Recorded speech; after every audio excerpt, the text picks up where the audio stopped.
وزیراعظم شہباز شریف کی زیر صدارت ملک کے دور دراز اور خسارے میں چلنے والے علاقوں میں بجلی کی بلا تعطل فراہمی کے لیے سولرائزیشن کے حوالے سے اعلیٰ سطحی اجلاس منعقد ہوا۔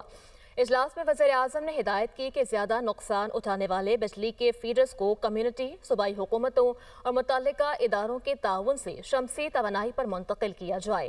وزیراعظم نے کہا کہ اس اقدام سے نہ صرف بجلی کے نقصانات میں نمایاں کمی آئے گی بلکہ عوام کو مسلسل اور کم لاگت بجلی بھی میسر آئے گی۔ اجلاس کو پیسکو اور کیسکو کے خسارے میں چلنے والے فنڈز کو شمسی توانائی پر منتقل کرنے کے منصوبے پر تفصیلی بریفنگ دی گئی، جس سے ماحول دوست، پائیدار اور کم لاگت مائکرو گرڈ قائم کیے جائیں گے۔ وزیراعظم نے کے پی اور بلوچستان میں فوری طور پر پائلٹ پروجیکٹ شروع کرنے اور ان کی کامیابی کے لیے مقامی منتخب نمائندوں اور کمیونٹی کی شمولیت یقینی بنانے کی ہدایت دی۔ اجلاس میں نائب وزیر اعظم اور وزیر خارجہ اسحاق ڈار، وزیر بجلی اویس لغاری اور دیگر بھی موجود تھے۔